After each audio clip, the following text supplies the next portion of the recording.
Halo sahabat iCare, apa kabarnya? Semoga semuanya dalam keadaan aman dan sehat-sehat ya. Amin, betul sekali. Anyway Zi, tadi tuh aku baru aja video callan sama teman aku yang kebetulan tuh lagi hamil.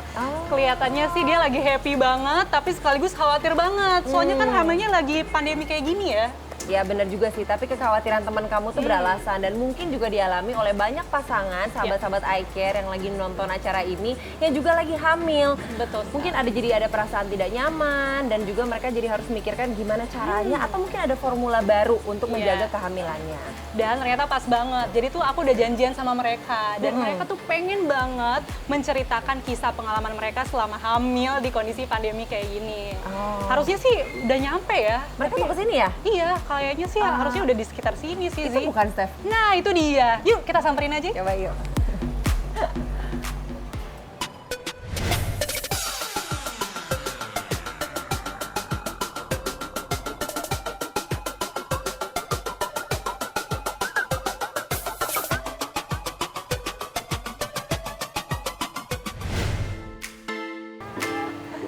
Halo, Kevin, Oscar. Apa kabar? Baik. Udah berapa bulan Kevin? Mau 5. Oh 5, cepet ya, udah lama gak ketemu. Iya. Dan duduk ya. Ini ngobrol dulu ya. Udah dipesenin minum juga tadi. Aduh, thank you makasih banget ya. banyak. Ya ampun. Tapi ngomong-ngomong nih, Kevin sebelumnya emang merencanakan kehamilan nggak sih? Program gitu nggak sih? Dibilang program banget juga enggak, cuma alhamdulillah kemarin pas lagi nikah tuh lagi masa subur. Jadi ya langsung dikasih rezekinya. Rezekinya berarti Iya ya. ampun, Ya alhamdulillah ampun. banget. Tapi kalau Kevin sama Oscar gimana ininya? Hubungan kalian berdua, saling supportnya, dukungan keluarga.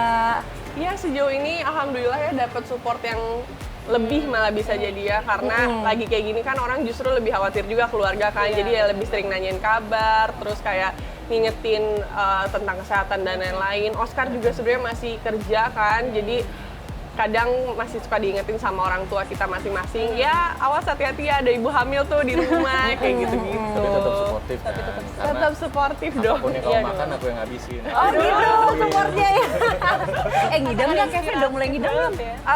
Kayaknya sebelum hamil juga sering banyak mau makanan ya, jadi nggak terlalu kerasa, tapi ya sejauh ini makanan apapun masih masuk, terus nggak terlalu banyak mau pengen ini itu sih kayaknya ya kan ya? Ya kan ya? Tapi kan kalau lagi hamil terus kondisinya sekarang kan lagi pandemi tuh, suka stres gitu nggak sih? Takut tiba-tiba? Mungkin karena termasuk orang yang santai juga ya, dan emang lebih sering di rumah, ngerasa suami juga mencoba yang terbaik gitu, ngejalanin protokol yang sudah disarankan sama pemerintah, jadi ya sejauh ini masih santai-santai aja, ngerasa kecuali kalau misalnya memang udah kayak pergi ke supermarket, nah itu sih kadang deg-degan, kadang kan supermarket tuh kayak ya udah ketemu orang kan kita nggak bisa menghindar gitu, kayak gitu sih kalau pergi ke keramaian. Sejauh ini sih paling rutinnya pergi ke tempat keramaian ya cuma ke supermarket aja, sama ke rumah sakit paling kalau kontrol. Kontrol ya. Betul banget ya. Zaman sekarang sih karena ada sosial media juga, dokter kandungan pun juga bersedia untuk dihubungin melalui sosial medianya. Gitu. Jadi ya bisa nanya langsung meskipun nggak lagi praktek gitu. Iya benar. Nah kalau Oscar sendiri tadi kan kata Kevin masih kerja juga ya. Nah itu gimana tuh Oscar ngaturnya? Mungkin di kantor ada protokol tertentu, sampai rumah ada protokol kesehatannya lagi.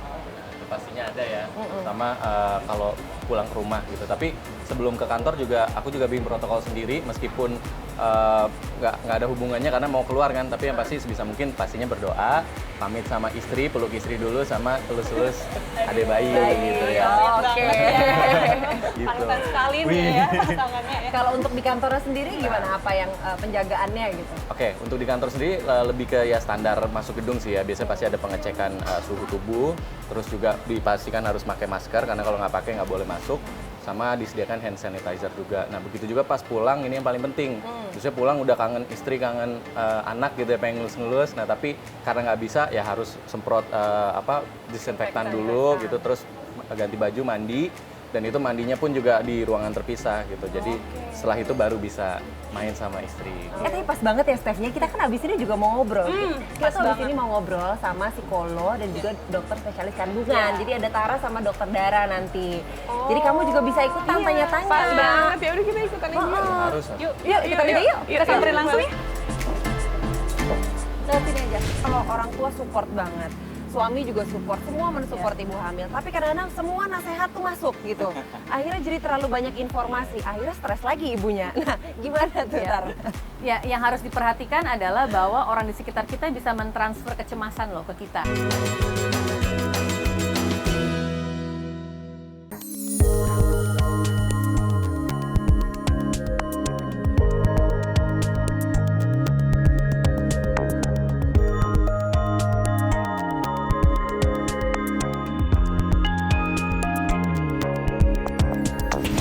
Nah, sahabat iCare di rumah, kira-kira bagaimana sih caranya kita tetap bisa menjalankan program kehamilan khususnya di kondisi pandemi seperti ini? Jawab pertanyaan kamu, Steph, dan juga mungkin pertanyaan Kevin dan juga Oscar dan sahabat-sahabat iCare di rumah. Sekarang kita sudah kehadiran Tara, seorang psikolog dan juga dokter Dara, seorang spesialis kandungan. Halo dok, halo Tara. Halo, Banyak pertanyaan nih, rasanya yang pengen langsung ditanyakan sama ahli-ahlinya di sini. udah nggak sabar menjawab Iya, nih. betul sekali. Karena nih emang ngomong soal kehamilan, terutama di masa pandemi ini ya, kan kita banyak di rumah dan ternyata menurut data angka kehamilan juga meningkat ya dok selama WFH ini atau periode di rumah aja. Bener. Nah, mungkin ya pertanyaan pertama ke dokter Dara dan Tara, melihat pasien yang datang dalam kondisi hamil di saat pandemi ini tuh perasaannya gimana sih dok? Jadi kan sebenarnya cerita corona ini udah dari akhir tahun Iya. di Wuhan ya. Semenjak Januari kita udah mulai praktek, abis libur akhir tahun tuh saya udah praktek pakai masker. Karena takut nih, udah ngerasa nih penularan bisa lewat udara waktu itu kita berpikir. Tapi pasien belum pakai masker. Kita masih di situ saya deg-degan. Tapi begitu mulai di Indonesia masuk bulan Maret, sekarang pasien harus pakai masker, kita udah lebih rileks. Jadi menurut saya sebenarnya PSBB sama new normal sekarang itu mirip-mirip.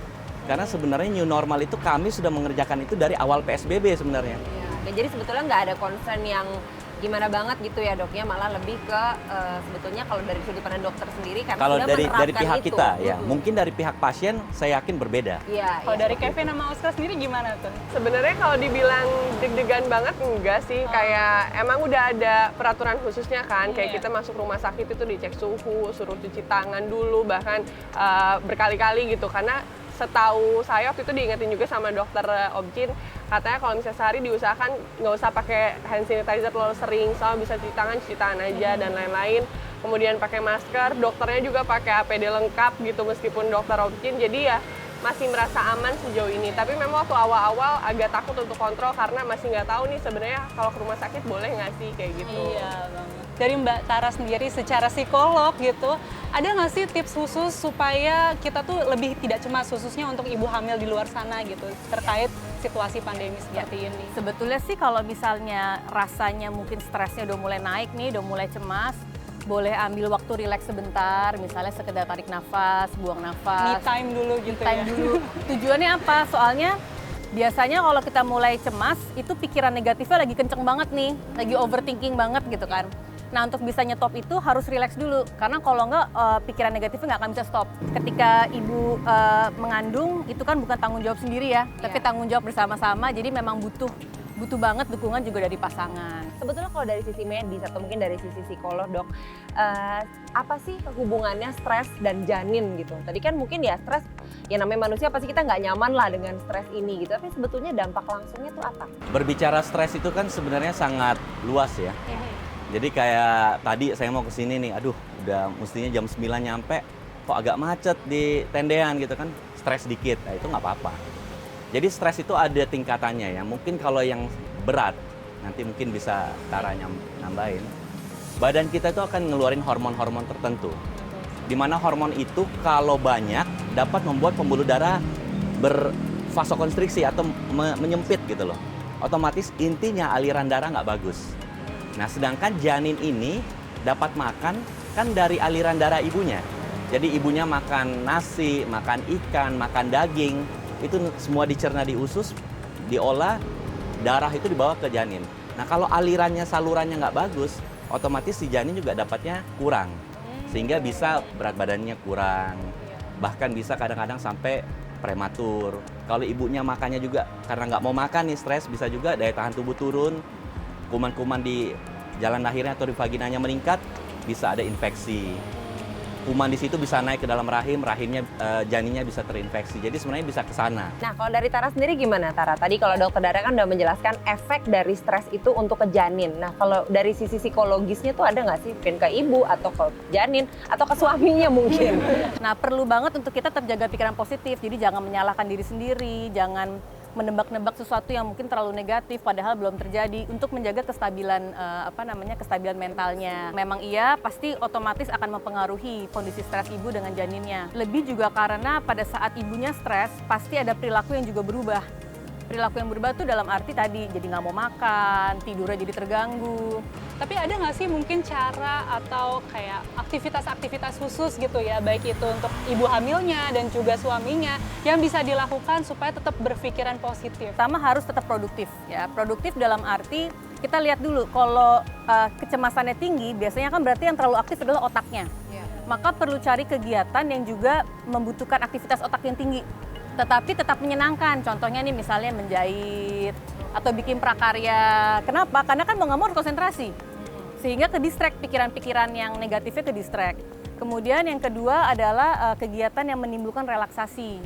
Misalnya bisa meditasi, ya sekedar ambil waktu sebentar untuk rileks, mungkin baca buku, kalau senang dengerin musik. Tujuannya adalah untuk menjaga moodnya dan juga menjaga pikiran supaya tetap positif. Kalau orang tua support banget, suami juga support, semua mensupport ibu hamil. Tapi kadang-kadang semua nasihat tuh masuk gitu. Akhirnya jadi terlalu banyak informasi, akhirnya stres lagi ibunya. Nah, gimana tuh, Tar? Yang harus diperhatikan adalah bahwa orang di sekitar kita bisa mentransfer kecemasan loh ke kita, gitu ya. Itu dia. Jadi maksudnya adalah kadang-kadang saking misalnya pasangannya, orang tuanya worry, dia merasa harus menyampaikan itu ke ibunya terus-menerus, gitu.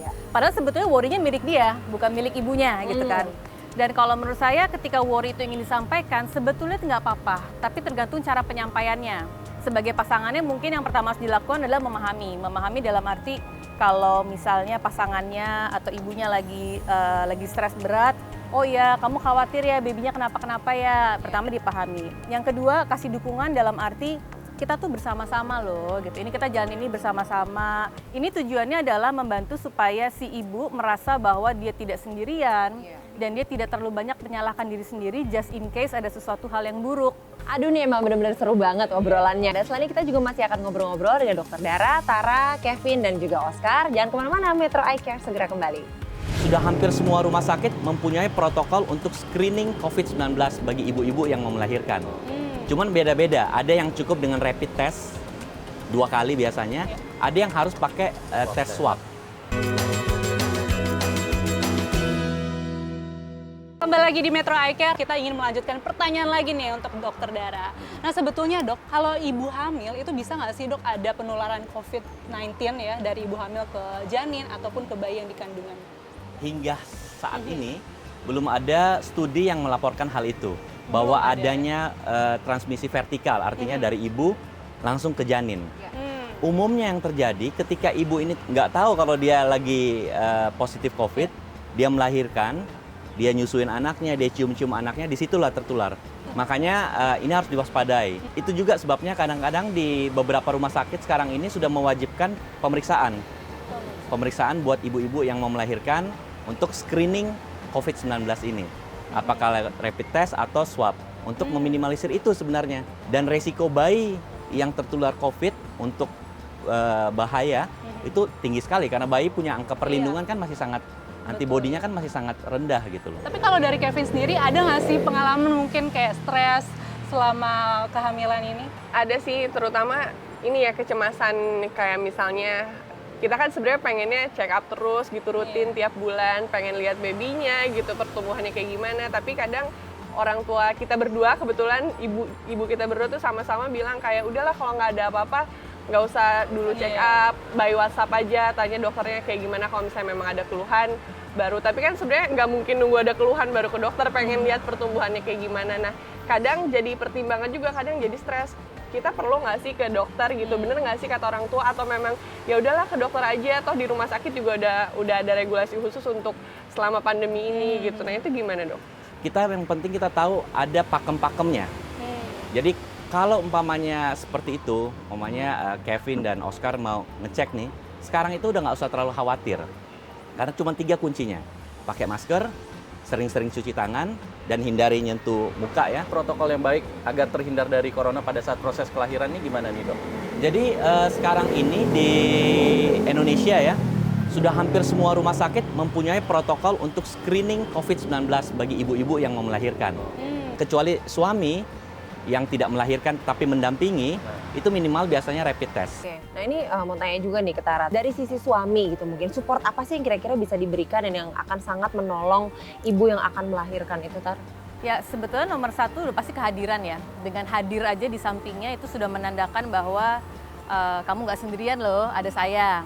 Yang kedua tadi untuk tidak menambahkan beban kecemasan apapun, terutama kalau memang ibunya atau istrinya memang punya tingkat kecemasan yang tinggi, ya.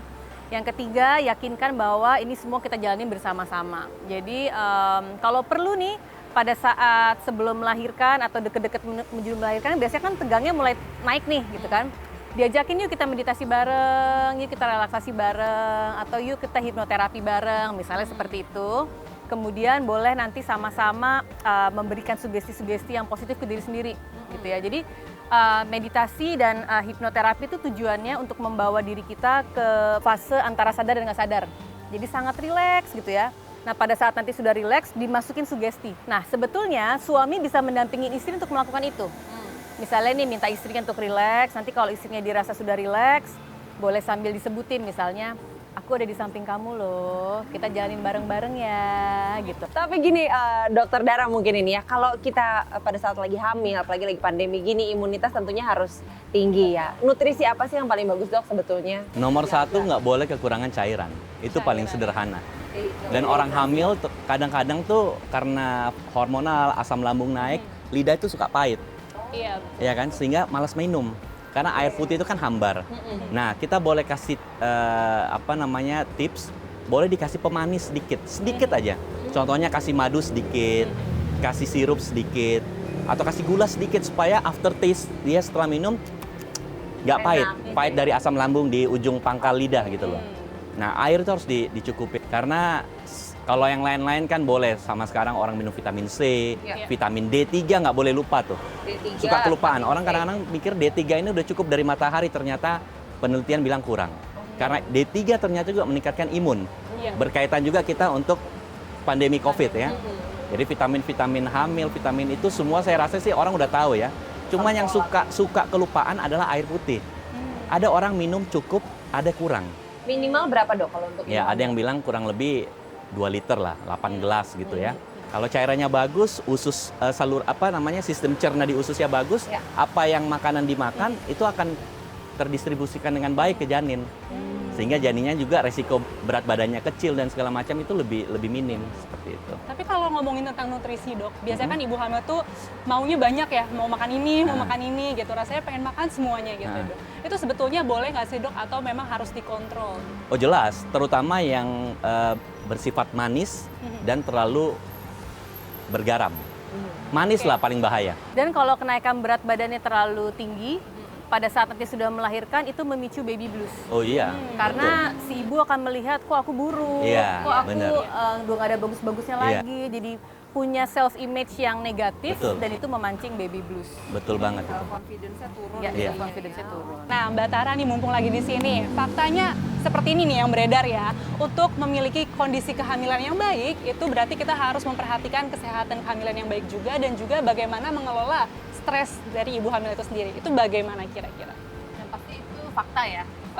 Fakta. Karena apapun kondisi mood, stres dan kecemasan kita, kondisi emosi kita udah pasti akan mempengaruhi seluruh perilaku kita. Dan perilaku kita itu juga secara hormonal nanti akan mempengaruhi si baby dan juga akan mempengaruhi perilaku kesehatan kita terhadap si babynya. Jadi artinya bukan cuma fisik yang dijaga, tetapi kesehatan mental juga perlu dijaga karena itu dua hal itu saling mempengaruhi satu sama lain. Terima kasih banyak untuk Dokter Dara, untuk Tara atas semua informasi yang udah dibagikan hari ini. Terima kasih juga Kevin dan Oscar udah mau ngobrol-ngobrol. Semoga banyak informasi yang didapat dan juga untuk sahabat iCare yang lagi menjalani proses kehamilan dan mempersiapkan proses melahirkan nanti. Dan demikianlah tayangan Metro iCare hari ini. Semoga tayangan ini dapat bermanfaat untuk sahabat iCare dimanapun kalian berada. Saksikan terus Metro Eye Care dan jangan lupa untuk follow akun sosial media kami di @metro.eyecare. Ingat selalu, kalau sehat itu mudah. Metro TV, knowledge to elevate.